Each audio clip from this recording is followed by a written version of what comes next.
என் பெயர் நந்தினி. நான் முழு மணப்பெண் அலங்காரத்தில் மூச்சு விடக்கூட நேரமின்றி ஓடிக்கொண்டிருந்தேன். திரும்பி பார்க்க எனக்கு சற்றும் அவகாசம் இல்லை. ஏனென்றால் நான் விட்டு வந்த அந்த சூழலை நினைத்து வருந்தவோ வெட்கப்படவோ எனக்கு தேவையில்லை. நான் செய்தது சிறிதும் தவறில்லை. வீட்டை விட்டு வெளியேற நான் எடுத்த முடிவு முற்றிலும் சரியானதுதான். ஆனால் இப்படி ஓடிக்கொண்டிருக்கையில் திடீரென ஒரு நபருடன் மோதி நின்றேன். அவரை பார்த்ததும் என் கண்கள் அதிர்ச்சியில் விரிந்தன. காரணம், அவர் வேறு யாரும் அல்ல. அவர் அவர்தான். நாங்கள் ஒரு கூட்டு குடும்பமாக வாழ்ந்தோம். என் பெரியப்பாவின் குடும்பமும் என் தந்தையின் குடும்பமும் ஒன்றாகத்தான் இருந்தன. என் பெரியப்பா மகள் யாழினி, என் தங்கை நிலா மற்றும் நான். நாங்கள் மூவரும் தான் அந்த குடும்பத்தின் செல்ல பெண்கள். எங்களில் யாழினிதான் எல்லாரையும் விட மிகவும் செல்லமானவள். ஏனென்றால் யாழினிக்கு பேச தெரியாது. அவள் பிறவியிலேயே வாய் பேச முடியாதவளாக இருந்தாள். பெரியப்பா எவ்வளவோ வைத்தியம் பார்த்தும் பலன் இல்லை. அவள் பிறக்கும் போதே தனது குரலை இழந்து விட்டாள். நாங்கள் எல்லோரும் ஒருவருக்கொருவர் மிகுந்த பாசத்துடன் இருந்தோம். யாழினி பெரியப்பாவுக்கு ஒரே மகள். நாங்கள் 3 பிள்ளைகள். நாங்கள் 2 சகோதரிகளும் எங்களுக்கு ஒரு தம்பியும் இருந்தான். எங்கள் பெற்றோர்களுக்கிடையே எந்தவிதமான மனக்கசப்பும் எப்போதும் இருந்ததில்லை. அதனால் எங்களுக்கிடையேயும் எந்த சண்டையும் உருவானதில்லை. எங்களில் யாழினி வயதில் மூத்தவள். நான் யாழினியுடன் மிகவும் நெருக்கமாக இருந்தேன். சிறு வயது முதலே நாங்கள் ஒரே பள்ளியில்தான் படித்தோம். எங்களுக்கிடையே 1 வயதுதான் வித்தியாசம். அவள் என்னை விட 1 வயது மூத்தவள். நாங்கள் இருவரும் சிறு வயது முதல் வாலிப பருவம் வரை பெரும்பாலும் சேர்ந்தே இருந்தோம். அவள் சைகைகள் மூலம் பேசுவாள்.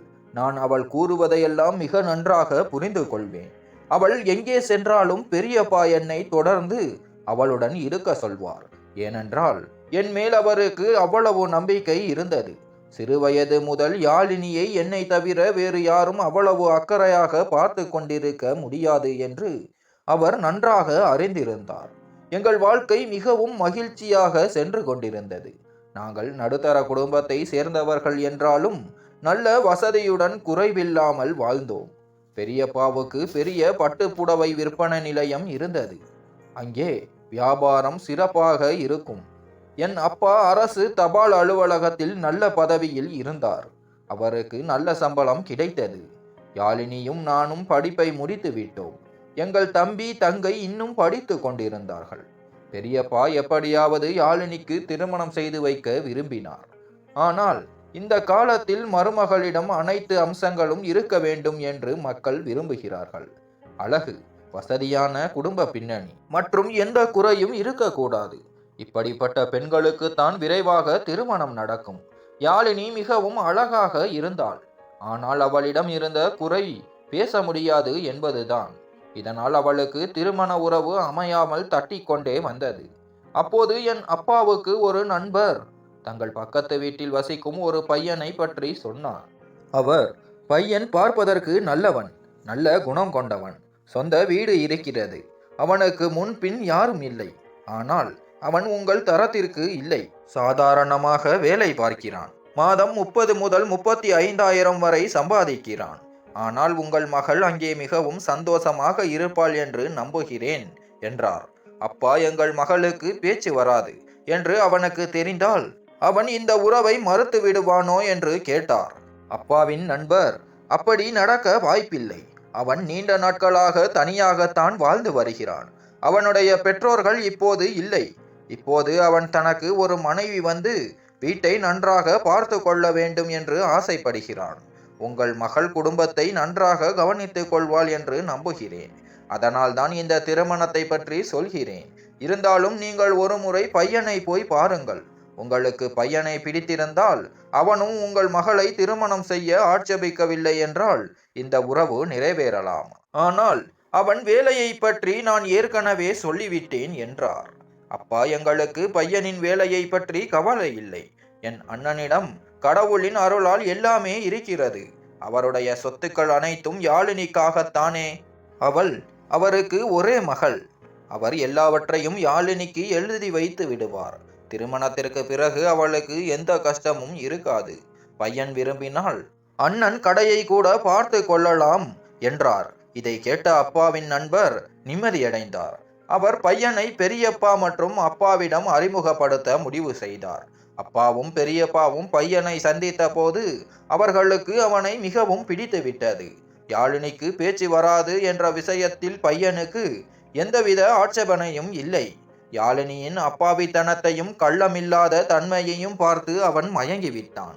யாழினியை திருமணம் செய்ய எனக்கு எந்த தடையும் இல்லை என்று சொல்லிவிட்டான். இவ்வாறு யாழினிக்கு ஒரு நல்ல வரன் அமைந்தது. அவளுக்கு கார்த்திக் என்ற அந்த பையனுடன் திருமணம் நிச்சயிக்கப்பட்டது. பெரியப்பாவும் தன் மகளின் திருமணத்தை மிக ஆடம்பரமாக செய்ய முடிவு செய்தார். எப்படி இருந்தாலும் தன் மகளுக்கு ஒரு சிறந்த மாப்பிள்ளை கிடைத்து விட்டான். பையன் குறைவாக சம்பாதித்தால் என்ன, தன்னுடைய சொத்துக்கள் யாழினிக்குத்தானே. அவர் நிறைய வரதட்சணை மற்றும் சீர்வரிசைகளை கொடுத்து யாழினி புகுந்த வீட்டில் மகிழ்ச்சியாக இருக்க வேண்டும் என்று நினைத்தார். யாழினி இந்த உறவில் மிகவும் மகிழ்ச்சியடைந்தாள். ஆனால் நாங்கள் இரு சகோதரிகளும் ஐயோ, யாழினி எங்களை விட்டு பிரிந்து போய்விடுவாளே என்று வருத்தமடைந்தோம். ஆனால் அவள் தனியாக சொந்த வீட்டில் வாழப் போகிறாள் என்ற எண்ணத்தில் நாங்கள் நிம்மதியடைந்தோம். ஏனென்றால் குறைபாடுள்ள பெண்களை பல மாமியார் வீட்டார் மிகவும் துன்புறுத்துவார்கள். வீட்டில் எல்லோரும் யாழினியின் திருமணத்திற்கு பிறகு எனக்கும் வரன் தேடுவோம் என்று பேசிக் கொண்டிருந்தனர். திருமணத்தின் போது யாழினியின் கணவர் கார்த்திக் மாப்பிள்ளை அழைப்புடன் வந்தபோது நாங்கள் அவரை மிகவும் மகிழ்ச்சியுடன் வரவேற்றோம். அவர் எங்களுக்கு அத்தானாக போகிறார் என்று நாங்கள் மகிழ்ச்சி அடைந்தோம். ஆனால் நான் அவர் முன் வந்தபோது அவர் என்னை பெரிய விசித்திரமான பார்வையுடன் பார்த்தார். அது ஏன் என்று எனக்கு தெரியவில்லை. ஆனால் கார்த்திக் பார்க்க அழகாக இருந்தார். அனைவரும் அவரை பாராட்டினார்கள். எங்கள் உறவினர்களில் சிலர் ஊமை பெண்ணுக்கு இவ்வளவு நல்ல வரன் கிடைத்திருக்கிறது, இவளின் அதிர்ஷ்டம் பிரகாசித்து விட்டது என்று பேசிக் கொண்டிருந்தார்கள். யாழினி எங்கள் வீட்டை விட்டு புகுந்த வீட்டிற்கு சென்று விட்டாள். அவள் போன பிறகு எங்கள் வீட்டில் சுத்தமாக பிடிக்கவில்லை. ஏனென்றால் அவள் எனக்கு ஒரு சகோதரியை போல மட்டுமல்ல, ஒரு நல்ல தோழியை போலவும் இருந்தாள். நிலாவுடன் நான் வெறும் சகோதரி போலவே பழகினேன். யாழினி போன பிறகு எனக்கு மிகவும் தனிமையாக இருந்தது. பெரியம்மாவும் என் அம்மாவும் நீ குடும்பத்தை கவனி, உனக்கு திருமணம் செய்ய வேண்டும் என்று சொன்னார்கள். ஆனால் நான் இன்னும் படிக்க வேண்டும் என்று ஆசைப்பட்டேன். அதனால் அப்பாவை மீண்டும் கல்லூரியில் சேர்த்து விடுமாறு கேட்டேன். ஆனால் அம்மாவும் அப்பாவும் அதற்கு சற்றும் சம்மதிக்கவில்லை. இனிமேல் படித்து என்ன செய்ய போகிறாய் என்று கேட்டார்கள். நான் மிகவும் சலிப்பாக இருந்தேன். ஆனால் ஒரு நல்ல விஷயம் என்னவென்றால், திருமணமான உடனேயே அத்தானும் யாழினியும் அடிக்கடி எங்கள் வீட்டிற்கு வந்து கொண்டிருந்தார்கள். அவரது நடத்தை மிகவும் அன்பாக இருந்தது. அவர் மிகவும் நகைச்சுவையாக பேசுவார். யாழினியை மிகவும் நேசித்தார். யாழினியும் அவரோடு சந்தோஷமாக இருந்தாள். அவளுக்கு திருமணமாகி 1 மாதம்தான் ஆகியிருந்தது. ஆனால் அவளின் மகிழ்ச்சிக்கு எல்லையே இல்லை என்று நாங்கள் அனைவரும் கவனித்தோம். வீட்டில் உள்ளவர்கள் யாழினியை கார்த்திக் அத்தானுக்கு திருமணம் செய்து கொடுத்ததில் நிம்மதியடைந்தனர். யாழினிக்கு இவரை விட சிறந்த துணையாக வேறு யாரும் அமைய முடியாது என்று அவர்கள் நினைத்தார்கள். மெதுவாக அவளின் திருமணம் முடிந்து 3 மாதங்கள் ஆகிவிட்டன. அவள் அடிக்கடி இங்கு வந்து சென்றதால் என் தனிமையும் முடிந்தது. அவள் வரும்போதெல்லாம் நான் அவளிடம் நிறைய பேசுவேன்.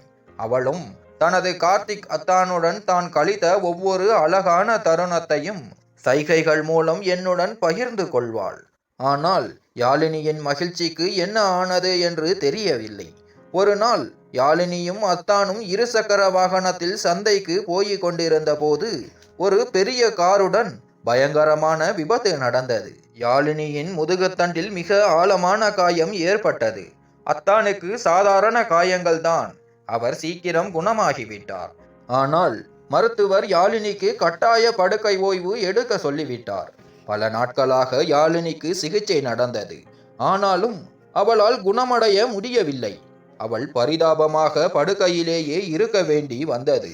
அவளால் எந்த வேலையும் செய்ய முடியவில்லை. மருத்துவர் அவளை சற்றும் அசையாமல் நேராக படுத்திருக்க வேண்டும் என்றும் அவளின் அனைத்து வேலைகளும் படுக்கையிலேயே நடக்க வேண்டும் என்றும் சொன்னார். யாழினியின் வீட்டில் பெரிய கஷ்டம் வந்துவிட்டது. அத்தானும் அவளால் மிகவும் வருத்தமடைந்து காணப்பட்டார். அவருக்கு எப்போதும் அவளை பற்றிய கவலை இருந்தது.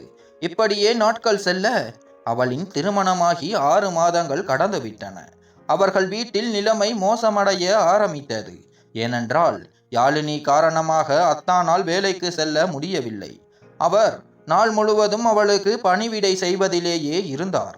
ஒரு நாள் அத்தான் எங்கள் வீட்டிற்கு வந்து அம்மாவையும் பெரியம்மாவையும் பார்த்து, எனக்கு உங்களிடம் ஒரு உதவி வேண்டும் என்றார்.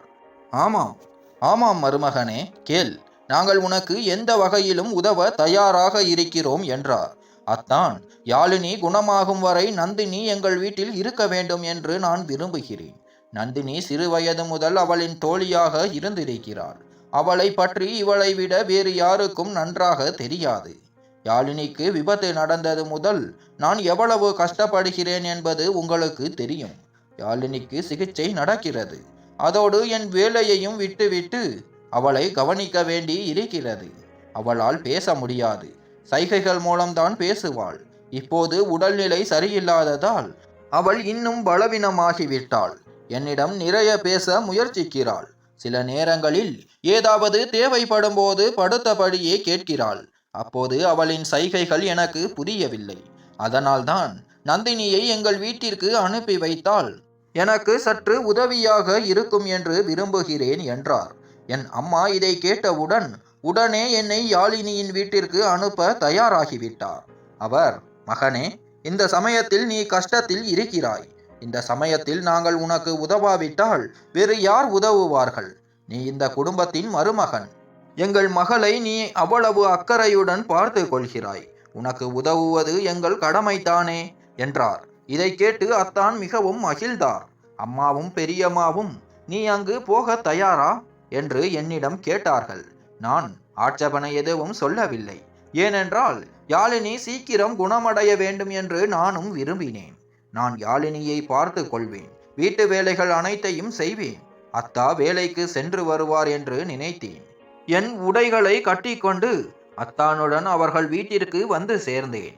என்னை பார்த்ததும் யாழினி அதிக மகிழ்ச்சி அடையவில்லை. ஒருவேளை அவள் உடல்நிலை சரியில்லாததால் அப்படி நடந்து கொள்கிறாள் என்று நினைத்தேன். யாழினியின் பரிதாபமான நிலையை பார்த்து எனக்கு வருத்தமாக இருந்தது. திருமணத்திற்கு பிறகு அவள் எவ்வளவு மகிழ்ச்சியாகவும் அழகாகவும் இருந்தாள். ஆனால் இப்போது அவளின் ரூபமே மாறிவிட்டது. அவளின் அழகுக்கு ஏதோ துருப்பிடித்தது போல் இருந்தது. அவள் எப்போதும் படுக்கையிலேயே கிடந்தாள். என்னால் இயன்றவரை யாழினிக்கு செய்வேன் என்று நான் தீர்மானித்தேன். என்னிடம் அத்தான் மிகவும் அன்பாக பழகினார். அவர்கள் வீட்டில் உணவு பானங்களுக்கு எந்த குறையும் இல்லை. நான் வீட்டு வேலைகள் அனைத்தையும் செய்தேன். அத்தான் என்னை கண்டு மிகவும் ஈர்க்கப்பட்டார். என்னை பாராட்டினார். 1-2 முறை வீட்டிலிருந்து அனைவரும் எங்களை பார்க்க அங்கு வந்திருந்தனர். நாங்கள் அனைவரும் அத்தானுக்கு மிகவும் நன்றியுடையவர்களாக இருந்தோம். ஏனென்றால் முதலில் அவர் வாய் பேச முடியாத ஒரு பெண்ணை திருமணம் செய்தார். இப்போது யாழினி இப்படி படுக்கையில் இருக்கும் போதும் அவளுக்கு பக்கபலமாக இருக்கிறார். அவளை நன்றாக பார்த்து கொள்கிறார். சிகிச்சை அளித்து கொண்டிருக்கிறார். எனக்கும் என் குடும்பத்திற்கும் அத்தான் மீது மதிப்பு இன்னும் கூடியது. அத்தான் அலுவலகத்திலிருந்து வீட்டுக்கு வரும்போதெல்லாம் எனக்கு பிடித்த ஏதோ ஒன்றை கொண்டு வருவார். ஒரு நாள் அத்தான் 2-3 அழகான உடைகளை கொண்டு வந்திருந்தார். நான் அவர் தனது மனைவிக்காக இதை கொண்டு வந்திருக்கிறார் என்று நினைத்தேன். நான் சிரித்து கொண்டே அந்த அழகான உடைகளை பார்த்து கொண்டிருந்தேன். ஆனால் அத்தான் சொன்னதை கேட்டதும் எனக்கு பெரிய அதிர்ச்சி ஏற்பட்டது. அவர், இந்த உடைகள் எல்லாம் உனக்கு மிகவும் பொருத்தமாக இருக்கும். அதனால் இன்று முதல் நீ இந்த உடைகளை அணிந்து கொள். நான் உனக்கு இது போல வேறு உடைகளையும் வாங்கி தருகிறேன் என்றார். அத்தான் சொன்னதை கேட்டு எனக்கு ஆச்சரியமாக இருந்தது. ஏனென்றால் நான் இது போன்ற உடைகள் அணிவதில்லை. நான் ஆரம்பத்தில் இருந்தே சுடிதார் போன்ற உடைகளைத்தான் அணிவேன். அப்படி இருக்க நான் இந்த ஆடைகளை அணிந்து அவர் வீட்டில் எப்படி இருக்க முடியும்? அந்த உடைகள் மிகவும் நவீன பாணியில் இருந்தன.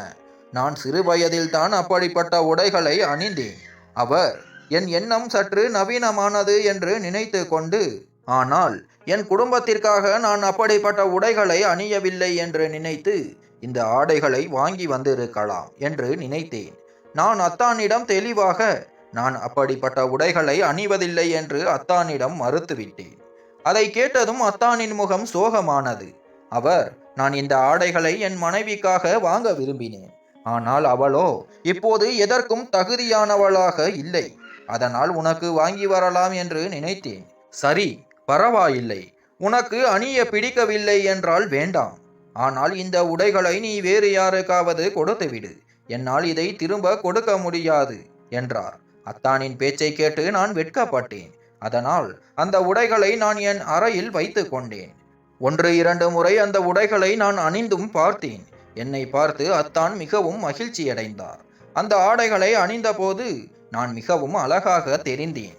அத்தான், இந்த உடைகளை அணிந்தால் நீ ரொம்ப நல்லா இருக்கிறாய். நீ எப்போதும் இப்படித்தான் உடை அணிய வேண்டும். பார்ப்பதற்கு நீ ஒரு விளம்பர மாடலை போல இருக்கிறாய். அதனால் நீ இப்படிப்பட்ட ஆடைகளையே உடுத்த வேண்டும். ஆனால் நீ வழக்கமாக அணியும் உடை உன்னை பார்ப்பதற்கு ஒரு பெண்மணி போலவே தோன்ற வைக்கிறது. அந்த ஆடைகள் உனக்கு பொருந்தவில்லை.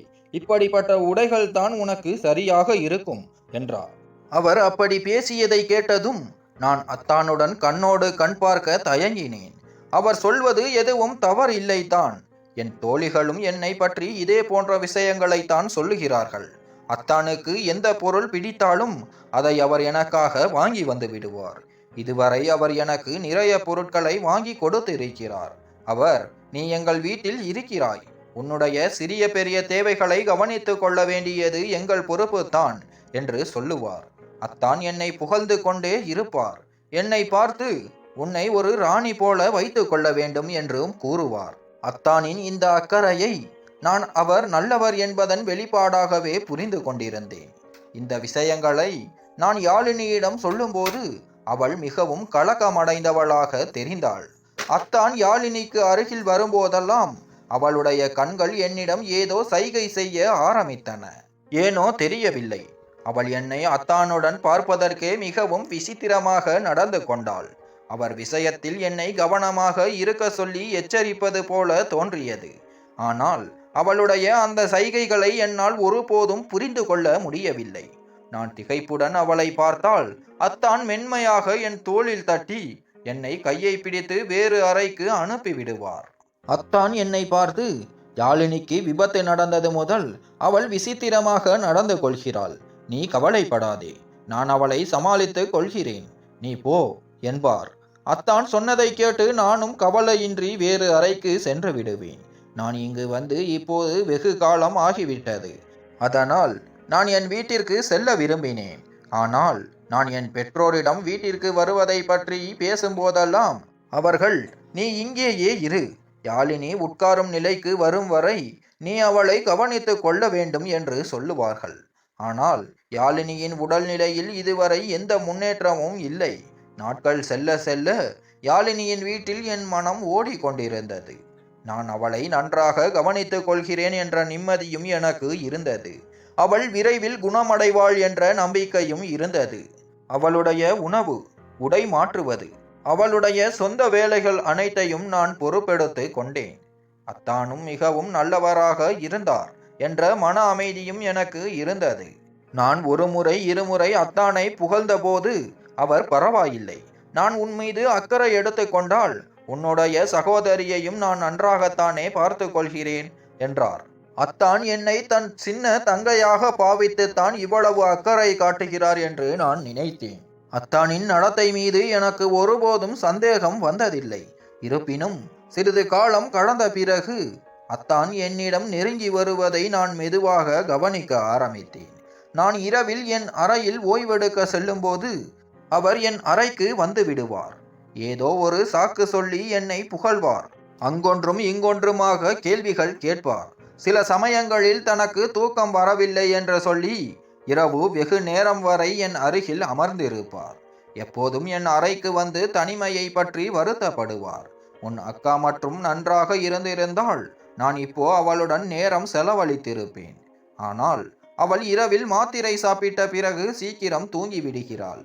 அதனால் எனக்கு மிகவும் தனிமையாக உணர்கிறேன் என்று கூறுவார். ஒரு நாள் அவர், நல்ல வேளை நீ இந்த வீட்டுக்கு வந்தாய். நீ வந்ததால் இந்த வீட்டிற்கு ஒரு பொலிவு வந்திருக்கிறது. யாழினிக்கு விபத்து நடந்தது முதல் வீடு முற்றிலும் வெறிச்சோடி போய்விட்டது. வீட்டில் எந்த மகிழ்ச்சியும் இல்லை. நாள் முழுவதும் மக்களுடன் நேரத்தை வீணடித்துவிட்டு வீட்டிற்கு வருவேன். ஆனால் அமைதியும் பாழடைந்த வீட்டு சூழலும் தான் என்னை வரவேற்கும்.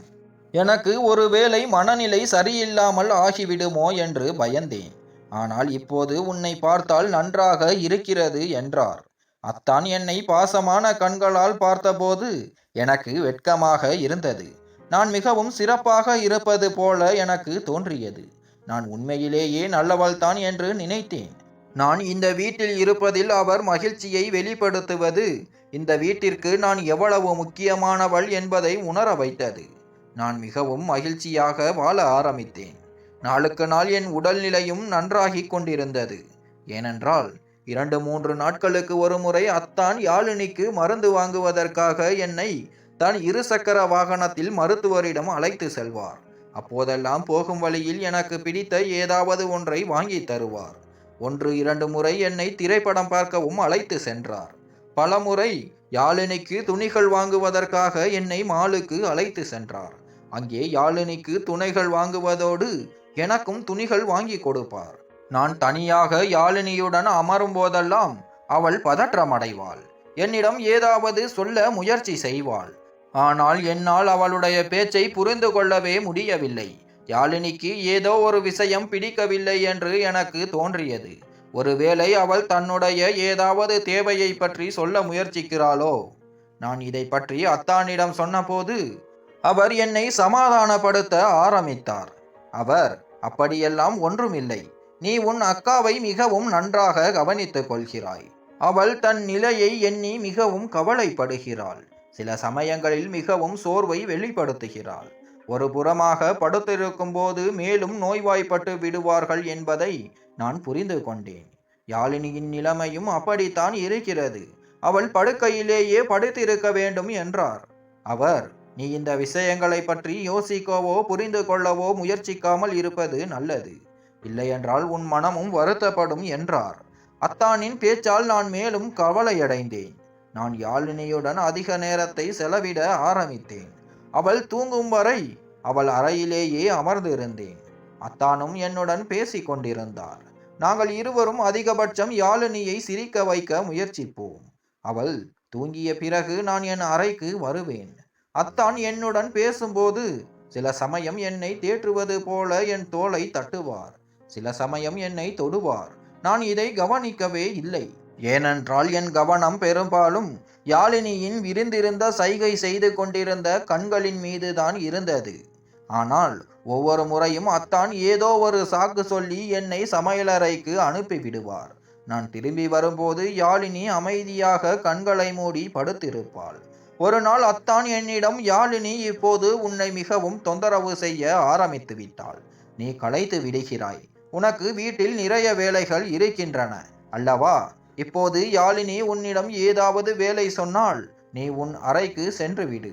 அவளை நினைத்து நீ கவலைப்பட வேண்டாம். நான் அவளுடைய வேலைகள் அனைத்தையும் நானே செய்து கொள்கிறேன். நான் அவளை மிகவும் கவனித்துக் கொள்கிறேன். அவளின் உதவியற்ற நிலைக்கு நம்மால் எதுவும் செய்ய முடியாது. அவளை குணப்படுத்துவது கடவுளின் கையில் இருக்கிறது என்றார். அவர் சொன்னதை கேட்டு நான் அமைதியானேன். அவர் பேச்சில் எனக்கு சற்றும் உடன்பாடு இல்லை. ஏனென்றால் நான் இந்த வீட்டிற்கு வந்தது யாழினிக்காகத்தான் என்ற என் நோக்கத்தை நான் ஒருபோதும் மறக்க மாட்டேன். என் அம்மாவும் பெரியம்மாவும் எப்போதும் என்னிடம் யாழினியை மிகவும் கவனித்துக்கொள், அவள் இப்போது ஒரு மோசமான காலகட்டத்தை கடந்து கொண்டிருக்கிறாள் என்று அறிவுரை கூறுவார்கள். படுக்கையில் ஒரே நிலையில் படுத்திருப்பது எவ்வளவு கடினம் என்று யாருக்கும் தெரியாது. இவ்வளவு காலம் கடந்த பிறகும் யாழினி மீது இருந்த என் மரியாதையும் பாசமும் ஒருபோதும் குறையவில்லை. நான் முன்பை விட அவளுக்காக அதிகம் கவலைப்பட ஆரம்பித்தேன். அவள் எப்போதும் படுக்கையில் படுத்திருப்பதால் சோர்வடைந்து விடுகிறாள் என்று நான் எப்போதும் வருத்தப்படுவேன். அவள் இயலாமையால் கண்ணீர் சிந்தும்போது என் இதயம் துக்கத்தால் நிரம்பிவிடும். நான் சிறுவயது முதலே யாழினிக்கு மிகவும் நெருக்கமானவள். அவள் ஏற்கனவே வாய் பேச முடியாதவள். இப்போது அவளின் நிலைமை முன்பை விட மோசமாக இருந்தது. இப்படிப்பட்ட நேரத்தில் அவளை தனியாக விட நான் விரும்பவில்லை. அதனால் அத்தான் சமாதானப்படுத்திய போதும் நான் என் சகோதரியை விட்டு விலகவில்லை. இருப்பினும் ஒவ்வொரு நாளும் அத்தான் மாறிக்கொண்டே இருந்தார். அவர் இரவில் எப்போதும் என் அறைக்கு வந்து விடுவார். சில சமயம் தேநீர் குடிப்பதற்கான சாக்கு சொல்வார். சில சமயம் ஏதோ ஒன்றை பற்றி கேட்பார். சில சமயம் நான் தூக்கத்தில் இருக்கும்போது அத்தான் வந்து என் அருகில் அமர்ந்து விடுவார். நான் பயந்து விழித்து கொண்டால் அவர் அறைக்குள் வந்ததற்கு ஏதோ ஒரு விசித்திரமான காரணத்தை சொல்வார். நான் அவர்கள் வீட்டில் தங்கியிருந்ததால் கதவை பூட்டிக் கொள்ள வேண்டியதில்லை. மேலும் அவர் இரவில் என் அறைக்குள் வருவது எனக்கு பிடிக்கவில்லை என்று நான் அவரிடம் புகார் செய்ய முடியவில்லை. அவருக்கு என்ன தேவையோ அதை நான் நேரத்திற்கு முன்பே அவர் அறைக்கு கொண்டு போய் வைத்து விடுகிறேன். ஆனால் அத்தான் என் அறைக்கு வருவதை நிறுத்தவில்லை. நான் இப்போது வீட்டிற்கு செல்ல விரும்பினாலும் பெரியம்மா என்னை வீட்டிற்கு வரவிடவில்லை. நான் ஒரு முறை 2 முறை வீட்டிற்கு போன போது பெரியம்மா, மகளே, யாழினி சரியாகும் வரை நீ வீட்டிற்கு வராதே. நீ யாழினியை முன்னரெல்லாம் எவ்வளவு நினைப்பாய். இப்போது அவளுடன் இரு. நீ அங்கு இருப்பதால் யாழினியும் மகிழ்ச்சியாக இருப்பாள். மகளே, நீ எங்கள் மீது பெரிய நன்றி கடன் கொண்டிருக்கிறாய். நீ அவள் வீட்டிற்கு போகவில்லை என்றால் அநேகமாக அவளுடைய வீட்டில் நிறைய பிரச்சனை ஏற்பட்டிருக்கும். நீ போனால்தான் கார்த்திக்கிற்கும் பெரிய ஆதரவு கிடைத்திருக்கிறது. மகளே, என் மகளை நீ குணமாக்காமல் இங்கு வரமாட்டாய் என்று எனக்கு வாக்கு கொடு என்றார். அவளால் முடிந்த அளவு யாழினியை பார்த்து கொள்வேன் என்று நான் அவர்களுக்கு வாக்கு கொடுத்தேன். எனக்கு இதில் எந்த ஆட்சேபனையும் இல்லை. ஏனென்றால் எங்கள் குடும்பத்தில் ஆரம்பத்திலிருந்தே அனைவரும் ஒருவருக்கொருவர் சுகதுக்கத்தில் துணையாக இருப்பார்கள். யாழினியின் வீடு நிலைத்திருக்க வேண்டும் என்பதற்காகத்தான் பெரியம்மாவும் என்னை அவள் வீட்டில் இருக்க சொல்லி வற்புறுத்தினாள். அவள் வாய் பேச முடியாதவள். இப்போது அவளுடைய முதுகு தண்டும் பாதிப்படைந்திருந்தது. இவ்வளவு விஷயங்களால் மனமுடைந்து அத்தான் அவளை விட்டுவிட்டு போய்விடக்கூடாது என்பதற்காக, அவளுடைய அடுத்த வாழ்க்கை கெட்டுவிடக்கூடாது என்பதற்காகவே வீட்டில் உள்ள அனைவரும் அவள் சீக்கிரம் குணமடைய வேண்டும் என்று விரும்பினர். பெரியப்பாவும் யாழினியின் சிகிச்சைக்காக நிறைய பணத்தை செலவு செய்திருந்தார். ஒரு நாள் இரவு நான் தூங்க தயாராகி கொண்டிருந்தேன். அப்போது அத்தான் திடீரென்று என் அறையில் என் படுக்கையில் வந்து அமர்ந்தார். அவரிடம் அறைக்குள் வந்ததற்கான காரணத்தை நான் கேட்டபோது அவர் தன் தலையை பிடித்து கொண்டு அமர்ந்து விட்டார். அவர் தலையில் மிகவும் வலி இருக்கிறது. நான் மாத்திரையும் போட்டுவிட்டேன். ஒருவேளை இப்போது சற்று பரவாயில்லாமல் ஆகலாம். ஆனால் சரியாகவில்லை. ஒருவேளை எனக்கு மிகவும் சோர்வாக இருக்கிறதோ? நந்தினி, உனக்கு ஆட்சேபனை இல்லை என்றால் என் தலையில் எண்ணெய் வைத்து சிறிது நேரம் மசாஜ் செய்துவிடு. ஒருவேளை அதனால் எனக்கு சற்று ஆசுவாசம் கிடைக்கலாம் என்றார். அத்தான் சொன்னதை கேட்டு நான் மிகவும் பதறிவிட்டேன். அவர் தலைக்கு மசாஜ் செய்வது எனக்கு சரியாக படவில்லை. நான் அவருக்கு அவ்வளவு நெருக்கமாகவும் இல்லை. அவருடன் எனக்கு அப்படிப்பட்ட எந்த உறவும் இல்லை. அதனால் இப்படிப்பட்ட சேவையை நான் அவருக்கு செய்ய முடியாது. நான் என் கோபத்தை மிகவும் கஷ்டப்பட்டு அடக்கி கொண்டு அத்தானிடம், நான் உங்களுக்கு ஒரு தேநீர் போட்டு தருகிறேன். அதனால் உங்கள் சோர்வு நிச்சயம் நீங்கும். உங்கள் தலைவலியும் போய்விடும் என்றேன். அத்தானின் பதிலை கேட்காமல் நான் வெளியே சென்று விட்டேன். சமையலறையில் தேநீர் போடும்போது எனக்கு மிகவும் வெட்கமாக இருந்தது. நான் வேண்டுமென்றே தேநீர் போடுவதற்கு தாமதம் செய்தேன். ஆரம்பத்தில் அத்தான் தன் எல்லையில் இருந்தவரை எனக்கு அவரை பிடித்திருந்தது. ஆனால் அவர் தன் எல்லையை மீறிய போது அவர் அடிக்கடி தேவையின்றி என்னை தொடுவது, என்னிடம் நெருங்கி வருவது இப்போது எனக்கு மிகவும் மோசமாக தோன்றியது. நான் இளமையான அழகான பெண். நான் ஒரு ஆளின் நடத்தையை அறியாத அளவுக்கு அவ்வளவு அறிவிலியோ புரியாதவளோ இல்லை. ஆனால் நான் அத்தானிடம் எதுவும் சொல்ல முடியாத நிலையில் இருந்தேன். நான் தேநீர் போட்டு அறைக்கு சென்றபோது அவர் என் அறையில் என் இடத்திலேயே படுத்திருப்பதை பார்த்தேன். எனக்கு அதிர்ச்சியாக இருந்தது. அந்த இரவு அத்தானின் நடத்தையின் மீது எனக்கு மிகுந்த வெறுப்பு ஏற்பட்டது. நான் அமைதியாக தேநீர் கோப்பையை அருகில் இருந்த மேஜையில் வைத்தேன்.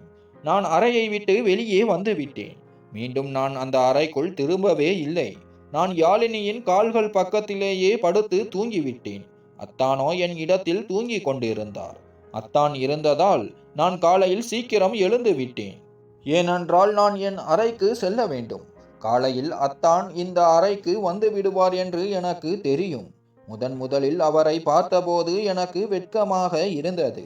நான் சமையலறையில் காலை உணவு தயாரித்து கொண்டிருந்த போது அத்தான் என் அருகில் வந்தார்.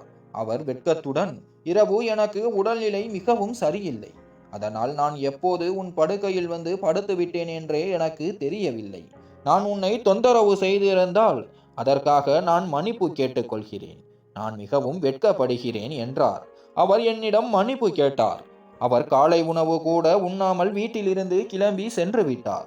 இரவில் அவர் செய்தது குறித்து உண்மையாகவே அவர் வருத்தப்படுகிறார் என்று நினைத்தேன்.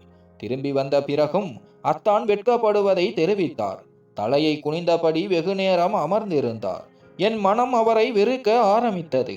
நான் அவரை சமாதானப்படுத்தி, பரவாயில்லை அத்தான், உடல்நிலை சரியில்லாமல் இருந்தால் ஒருவருக்கு என்ன செய்கிறோம் என்று தெரியாது. ஆனால் இனிமேல் உடல்நிலை சரியில்லாமல் இருந்தால் மருத்துவரிடம் செல்லுங்கள் என்று அறிவுரை சொன்னேன். அவர், இனிமேல் அப்படித்தான் செய்வேன் என்று நினைக்கிறேன். எனக்கு இரத்த அழுத்தம் குறைவாக இருக்கிறது என்று நினைக்கிறேன். உனக்கு வீட்டின் நிலைமை தெரியும் அல்லவா? எனக்கு எப்போதும் யாழினியை பற்றிய கவலைத்தான். நான் ஏற்கனவே இந்த வீட்டில் தனியாகத்தான் இருந்தேன். யாழினி வந்த பிறகு தான் எனக்கு சற்று ஆறுதலாக இருந்தது. இப்போது அவளும் படுக்கையில் படுத்து விட்டாள். நீயும் எத்தனை நாட்களுக்குத்தான் எங்கள் வீட்டை சமாளிப்பாய்? இந்த சிந்தனைத்தான் என்னை பிணியாளி ஆக்குகிறது என்றும் மிகவும் வருத்தத்துடன் சொன்னார். அத்தான், நான் இங்கே யாழினிக்காகத்தான் வந்தேன். நான் யாருக்கும் எந்த உதவியும் செய்யவில்லை. யாழினி உயிர் வாழும் வரை நான் அவளை கவனித்துக் கொள்வேன். நான் அவளை இந்த நிலையில் விட்டுவிட்டு ஒருபோதும் போக மாட்டேன். வேண்டுமானால் நான் இங்கேயே தங்கிக் கொள்கிறேன் என்றேன். நான் சொன்னதை கேட்டதும் அத்தானின் கண்கள் பிரகாசித்தன. அவர், நீ உண்மையிலேயே ரொம்ப நல்லவள். நீ எங்கள் வீட்டில் ஒரு உறுப்பினராகவே மாறிவிட்டாய். நீ என் வீட்டை சமாளித்து கொண்டதில் எனக்கு மகிழ்ச்சி. நான் உனக்கு மிகவும் கடமைப்பட்டிருக்கிறேன் என்றார். அத்தானின் பேச்சை கேட்டு எனக்கு சற்று வெட்கம் ஏற்பட்டது. ஏனென்றால் என் வீட்டில் உள்ளவர்களும் நான் இங்கேயே இருக்க வேண்டும் என்றுதான் விரும்பினார்கள். ஆனால் அத்தானின் இந்த மென்மையான அணுகுமுறை என்னை எந்த பக்கம் கொண்டு செல்லும் என்று எனக்கு தெரியவில்லை. யாழினியின் பரிதாப நிலை அதிகரித்து கொண்டே போனது. அவள் எப்போதும் கண்களில் கண்ணீருடன் இருப்பாள். அவள் கவலையில் நானும் வருத்தமடைந்து கொண்டிருந்தேன். சில சமயங்களில் நான் கடவுளிடம், ஏற்கனவே இவளை பேச முடியாதவளாக ஆக்கிவிட்டாய், இப்போது இவளுடைய உடலையும் முடக்கிவிட்டாயே, ஒருவேளை இவளால் பேச முடிந்திருந்தால் தன்னுடைய தேவைகளை என்னிடம் வெளிப்படையாக தெரிவித்திருப்பாளே என்று சண்டையிட்டேன். அவள் எனக்கு ஏதோ சொல்ல முயற்சிக்கும் போதெல்லாம் அத்தான் என்னை கவனமாக வேறொரு அறைக்கு அனுப்பிவிடுவார். ஒரு நாள் இரவு நான் தூங்கிக் கொண்டிருந்த போது யாழினியின் அறையிலிருந்து ஏதோ விசித்திரமான சத்தம் வருவது போல உணர்ந்தேன். யாழினிக்கு ஏதாவது தேவைப்பட்டிருக்கலாம் என்று பயந்து நான் எழுந்தேன். அந்த நேரத்தில் அத்தான் யாழினியின் பக்கத்தில் இருப்பார். அவளுடைய தேவைகளை பூர்த்தி செய்வார் என்ற எண்ணம் என் மனதை விட்டு நீங்கியது. என் அறையை விட்டு வெளியே வந்து யாழினியின் அறைக்கு வேகமாக ஓடினேன். ஆனால் கதவருகே எனக்கு நிற்க வேண்டியிருந்தது. ஏனென்றால் நான் கண்ட காட்சி என் கால்களுக்கு கீழே இருந்த தரையை பிடுங்கியது போல இருந்தது. நான் முன்னேறி சென்று என் அத்தானை தடுக்க விரும்பினேன். ஆனால் என் உடல் அதை செய்ய மறுத்துவிட்டது. நான் என் அறைக்கு திரும்பி வந்து தலையை பிடித்து கொண்டு அமர்ந்தேன். இரவு முழுவதும் என்னால் தூங்க முடியவில்லை. யாழினியின் வலியால் மஞ்சள் நிறம் மாறிய முகம் என் கண்களுக்குள்ளேயே சுழன்றது. அடுத்த நாள் காலையில் நான் யாழினிக்கு காலை உணவு கொண்டு சென்ற போது அவளை பார்த்தவுடன் அழுதுவிட்டேன். அவள் படும் வேதனையை கண்டு எனக்கு இரக்கம் வந்தது. அத்தான் என்னை பார்த்ததும் கவலையுடன் அருகில் வந்து நான் ஏன் அழுகிறேன் என்று கேட்டார். இப்போது எனக்கு அத்தானை பார்த்து பயமாக இருந்தது. நான் வேகமாக என் கண்ணீரை துடைத்து கொண்டு அறையை விட்டு வெளியே வந்து விட்டேன். மீண்டும் மீண்டும் என் மனதில் இதே சிந்தனை தான் வந்தது. ஒருவேளை யாழினி எனக்கு இந்த விஷயத்தாய்த்தான் சொல்ல விரும்பினாலோ? அவளுடைய இயலாமையும் சைகை செய்த கண்களும் எனக்கு நினைவுக்கு வந்தன. நான் இந்த வீட்டிலிருந்து கிட்டத்தட்ட 5 மாதங்கள் ஆகிவிட்டன. யாழினி ஒரு சிக்கலில் இருக்கிறாள் என்று எனக்கு சற்றும் தெரியாமல் போயிற்று. அத்தான் என் அமைதியான நிலையை பல நாட்களாக பொறுத்து கொண்டார். ஆனால் ஒரு நாள் என்னிடம் கேள்வி கேட்க ஆரம்பித்தார். அவர், நான் உன்னிடம் பேசும்போது நீ சரியாக பதில் கொடுப்பதில்லை. உன் கவனம் எங்கோ இருக்கிறது என்று நினைக்கிறேன். உன் நடத்தை என்னிடம் மாறி வருகிறது. ஏதாவது பிரச்சனையா? தயவு செய்து என்னிடம் சொல். என் வீட்டில் எந்த விதமான அலப்பறையையும் நான் விரும்பவில்லை என்றார். அன்று இரவு யாழினியுடன் அவர் கோபத்துடன் அவளது கையை பிடித்து முறுக்குவதை பார்த்ததால் நான் கோபத்துடன் அத்தானிடம் கேள்வி கேட்டேன். அவள் பரிதாபமாக வலியால் கஷ்டப்பட்டு கொண்டிருக்கிறாள். இப்படிப்பட்ட நேரத்தில் அவர் ஏன் தன் மனைவியின் கையை முறுக்க வேண்டும்? அவளிடம் கோபப்பட வேண்டும்? அவருடைய இந்த நாடகம் என்னை மிகவும் பாதித்தது. நான் கேட்டதும் அத்தான் ஒரு கணம் அதிர்ச்சியடைந்தார். பிறகு அவர், உண்மையில் யாழினி என்னை கட்டாயப்படுத்துகிறாள். உனக்கு அவளுடைய சைகைகள் புரியாது. ஆனால் நான் உனக்கு என்ன சொல்வது? அவள் தன் வாழ்க்கையினால் சோர்வடைந்து விட்டாள். அவள் வேண்டுமென்றே சிகிச்சையை சரியாக எடுத்துக்கொள்ளவில்லை. இவ்வளவு விலை உயர்ந்த மருத்துவரிடம் அவளுக்கு சிகிச்சை கொடுக்கிறேன். ஆனால் அவள் மருந்துகளை சாப்பிட மறுக்கிறாள். ஒருவேளை அவள் தன் மரணத்தை எதிர்பார்த்து கொண்டிருக்கிறாளோ? என்னால் இதையெல்லாம் பொறுத்து கொள்ள முடியவில்லை. அதனால்தான் சில சமயங்களில் கோபத்தில் அப்படி செய்து விடுகிறேன். ஆனால் நான் மிகவும் வருந்துகிறேன். நான் அப்படி செய்திருக்க கூடாது என்றார். அத்தானின் இந்த சமாதானத்தை நான் கேட்டு அதிர்ச்சியடைந்தேன். யாழினி இப்படி செய்கிறாள் என்று எனக்கு துளியும் தெரியவில்லை. ஏனென்றால் என் முன்னால் எல்லாமே சரியாகத்தான் இருந்தது. நான் அவளுக்கு மருந்தும் கொடுத்தேன். உணவையும் என் கண்காணிப்பில் பார்த்து கொண்டேன். அவள் என்னை தொந்தரவு செய்ததே இல்லை. ஆனால் இரவுக்கான மருந்துகளை எப்போதும் அத்தான் தான் கொடுப்பார். ஒருவேளை யாழினி தன் கணவனுடன் ஏதோ ஒரு விஷயத்தில் கோபமாக இருப்பதால் தான் இப்படி நடந்து கொள்கிறாளோ?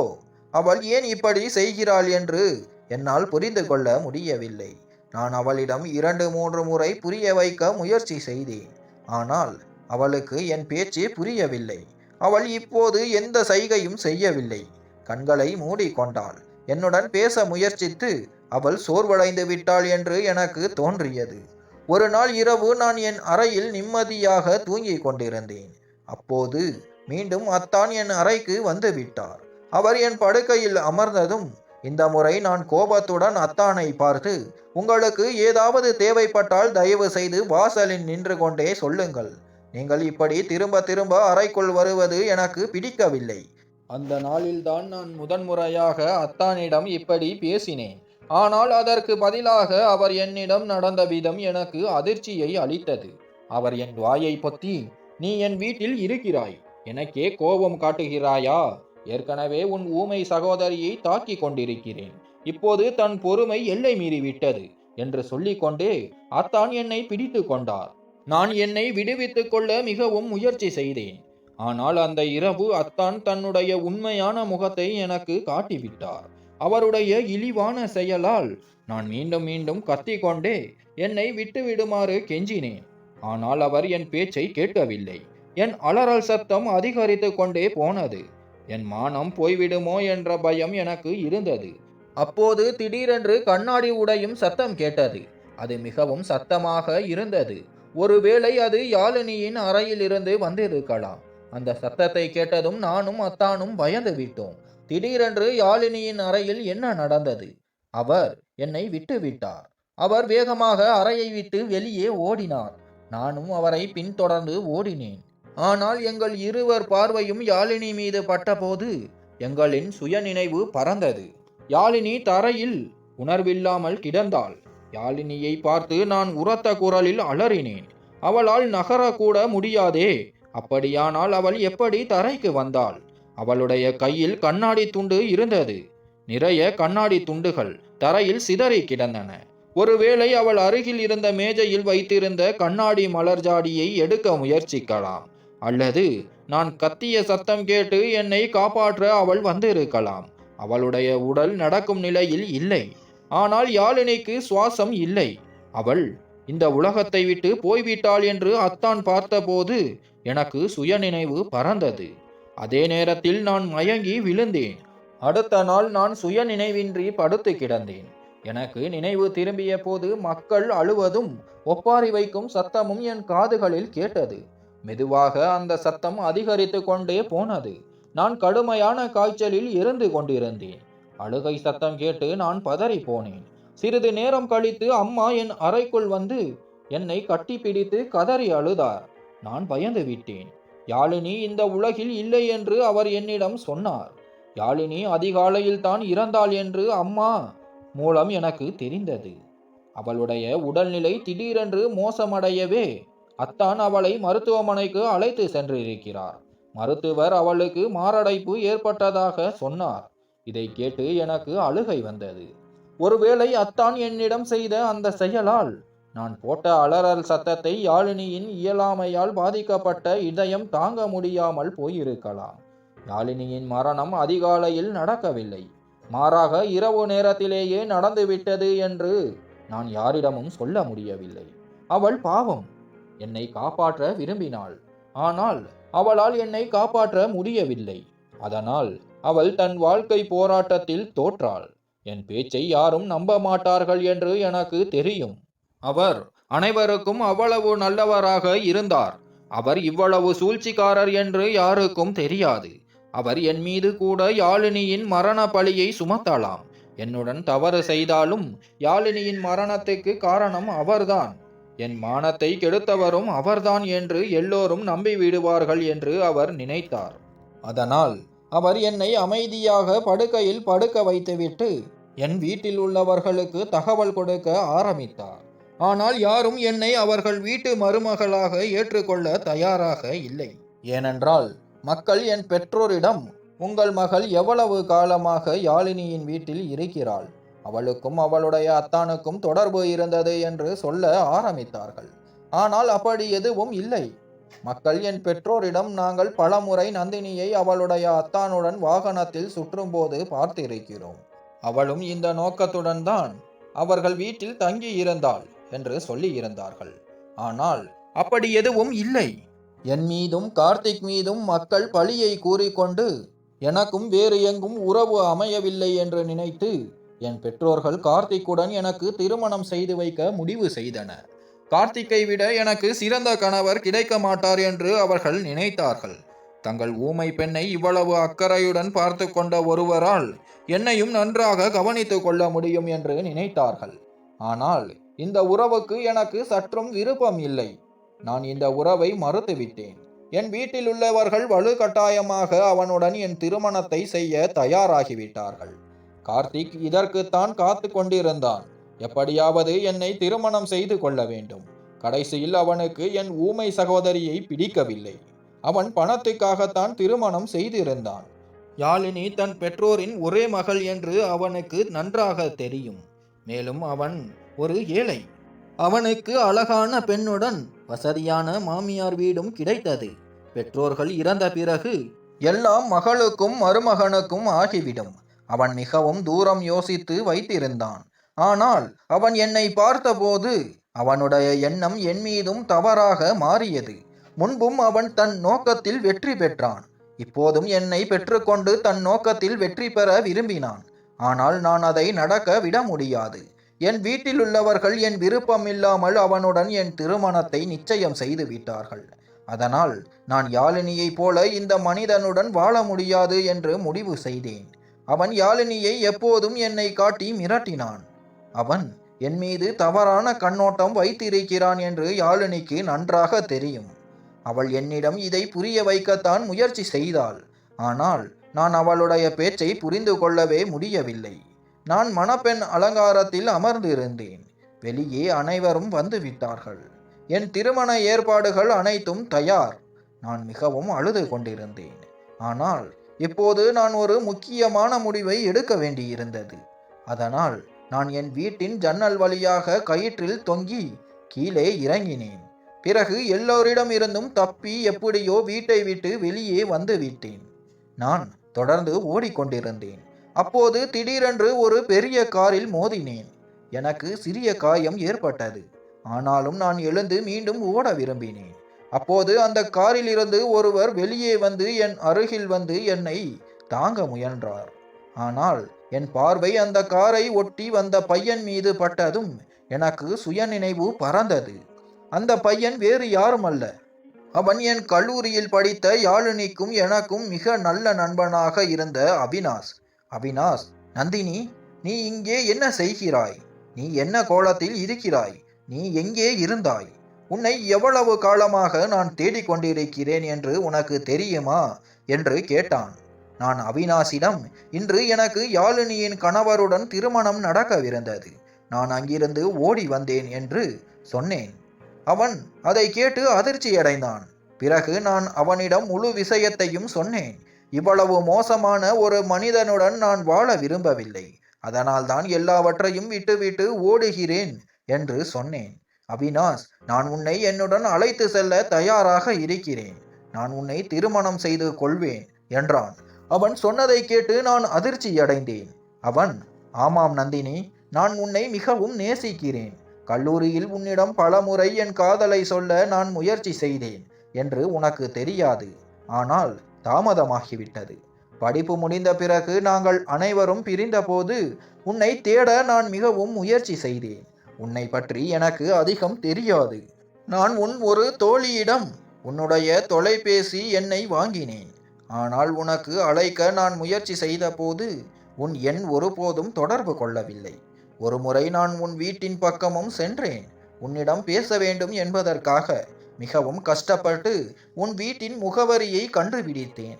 ஆனால் அக்கம் பக்கத்தில் உள்ளவர்கள் நீ அங்கு வசிக்கவில்லை என்று சொன்னார்கள்.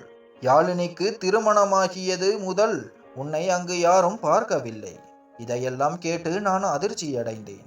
அதன் பிறகு நான் உன்னை தேடுவதை நிறுத்திவிட்டேன். இன்று பார், கடவுள் எந்த சூழ்நிலையிலும் என்னுடன் உன்னை சேர்த்து வைத்தார் என்று. அவினாஷ் சொன்னதை கேட்டு என் கண்களில் கண்ணீர் வந்தது. அவன் என்னை விரும்பினான் என்பது எனக்கு தெரியும். ஏனென்றால் கல்லூரி காலத்தில் அவன் என்னிடம் செய்த சில செயல்கள் அவன் என் மீது ஒரு தலை காதல் கொண்டிருக்கிறான் என்று எனக்கு உணர்த்தியது. ஆனால் என் மனதில் அவனுக்காக அப்படி எதுவும் இல்லை. ஆனால் இன்று அவன் இந்த சூழ்நிலையில் தன் காதலை வெளிப்படுத்திய போது என் இதயத்தில் அவனுக்காக காதல் பிறந்தது. அதன் பிறகு நான் என் குடும்பத்தை பற்றி எதுவும் யோசிக்காமல் அவினாஷை திருமணம் செய்து கொண்டேன். இப்போது அவனுடைய மனைவியாக ஒரு மகிழ்ச்சியான வாழ்க்கையை வாழ்ந்து கொண்டிருக்கிறேன். ஆனால் நான் ஒருபோதும் என் குடும்பத்தினரிடம் திரும்பி போகவில்லை. அவர்கள் என்னை மீண்டும் அந்த கொடியவனிடம் ஒப்படைத்து விடுவார்கள் என்று எனக்கு தெரியும். சிலர் வெளியில் பார்ப்பதற்கு எவ்வளவு நல்லவர்களாக இருக்கிறார்களோ உண்மையில் உள்ளுக்குள் வேறு விதமாக இருப்பார்கள். அதனால் மக்களை சரியாக எடை போட கற்றுக்கொள்ளுங்கள். ஒவ்வொருவரின் வெளியில் தெரிவது போல உள்ளே இருப்பதில்லை. இன்று என் குடும்பத்தினர் இன்னும் என்னை தவறாக புரிந்து கொண்டிருப்பார்கள் என்று எனக்கு தெரியும். ஆனால் என் முழு வாழ்க்கையையும் பாழாக்கும் அவர்களின் சந்தோஷங்களை பற்றி எனக்கு கவலை இல்லை. நீங்கள் சொல்லுங்கள், நான் வீட்டை விட்டு ஓடி வந்து அவினாஷை திருமணம் செய்தது சரியா தவறா? நன்றி.